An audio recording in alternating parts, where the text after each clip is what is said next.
Hey guys, welcome back to cool top 10 videos. दोस्तों, बात करें कल के डोम सेशन के बारे में। दोस्तों, सबसे पहले बात करें हम वाइल्ड कार्ड एंट्री के बारे में। यहाँ पे बहुत ज़्यादा कन्फ्यूजन हो रही है। कई लोगों को लग रहा है कि वो सीवित है, कई लोगों को लग रहा है अरे नहीं वो मुनव्वर फारूकी है, कई लोगों को लग रहा है नहीं वो कोई और है वाइल्ड कार्ड। तो दोस्तों, आखिर ये है क्या, चलिए बताता हूँ। दोस्तों, सबसे पहले जो हाई चांसेस है, 90% चांसेस यही है कि वो सीवित है, क्योंकि जिस हिसाब से उन्होंने कपड़े पहने हैं, जिस हिसाब से वो चल रहा है, वॉक कर रहा है, वो सीवित ही है। क्योंकि सीवित का एटीट्यूड आपको पता ही होगा, जो वॉक करने का अंदाज है वो सीवित ही है। उससे आप समझ जाइए कि वो डेफिनेटली सीवीती है, 100% सीवीती है। लेकिन अगर 10% चांस है तो कोई और होगा।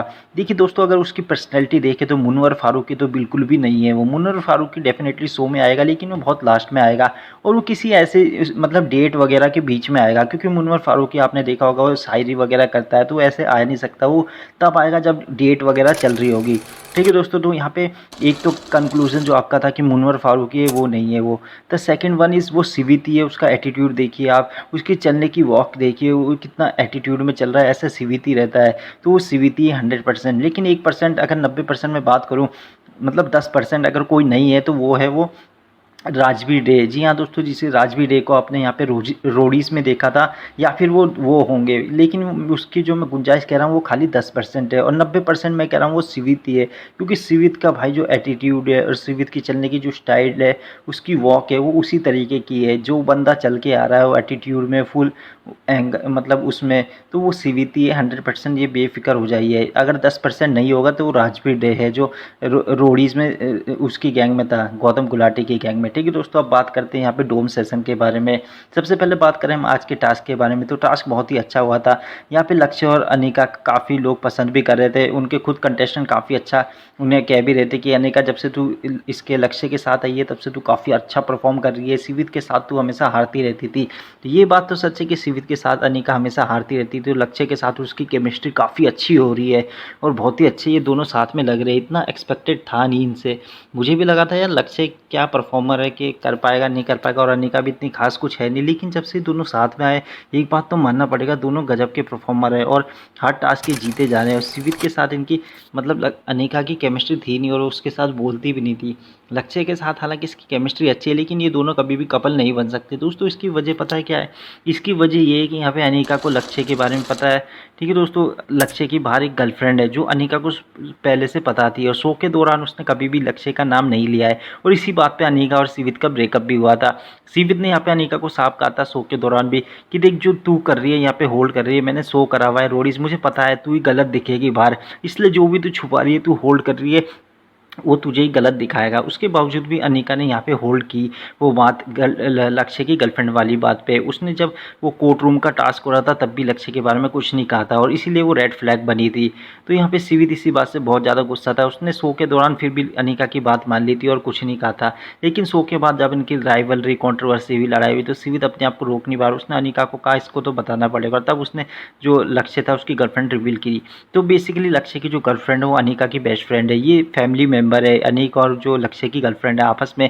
और यही वजह है कि अनिका यहाँ पे लक्ष्य की पोल नहीं खोलना चाहती थी, और इसी कारण से शो में वो दोनों कभी भी एक साथ नहीं आ सकते। क्योंकि यहाँ पे अनिका को पता है उसकी बाहर गर्लफ्रेंड है, इसलिए वो यहाँ पे ज़्यादा वो नहीं कर रही, मतलब लक्ष्य के पास आने का कनेक्ट नहीं कर रही। और यहाँ पे लक्ष्य भी इतना एफर्ट नहीं कर रहा, वो भी फ्रेंडशिप जोन में खाली रिप्लाई कर रहा है और फ्रेंडशिप जोन में भी बात कर रहा है, जिससे कंटेस्टेंट यहाँ पे कह रहे हैं, लेकिन इनके बीच कुछ नहीं हो सकता।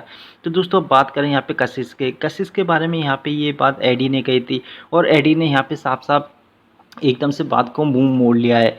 हालांकि ये बात 3 जनों के बीच में हुई थी। यहाँ पे ये बात हुई थी बेसिकली अरबाज, देवकरण और एडी के बीच में। यहाँ पे एडी ने बेसिकली उसे कहा था, अरबाज को कहा था, सॉरी, अरबाज ने पहले एडी से कहा था भाई यार मैंने इस वे में नहीं बोला था, ये मैंने उस वे में बोला था।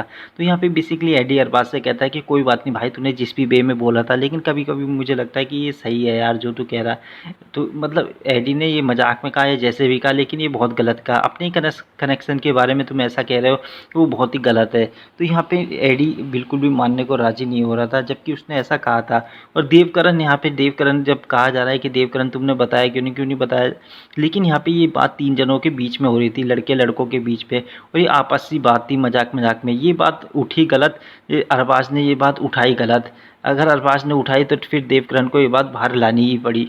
अब बात करें यहाँ पे बेसिकली कि जो एडी ने एक और बात कही थी कशिश के बारे में कि तू उसे हर्ष को कि तू निकाल दे यार मैं एडी से कि कोई बात नहीं तू कनेक्शन निकाल दे, मतलब कशिश को बाहर निकाल दे। तो इसका मतलब साफ है कि एडी जो है कशिश से बिल्कुल भी जेन्युइनली कनेक्शन बनाना नहीं चाहता, वो भी उसका इंटेंशन सिर्फ और सिर्फ गेम में कशिश के साथ रहना है। और ये बात कशिश भी अब भली बात समझ चुकी है और इसी रीज़न से कशिश अब कहती कि चल कोई बात नहीं डोम में देखेंगे। मतलब कि अब डोम में यहाँ पे कशिश साफ-साफ कहती है कि अब मैं आगे और कंटिन्यू नहीं करूँगी और मैं अब देखूँगी कि आगे क्या करना है।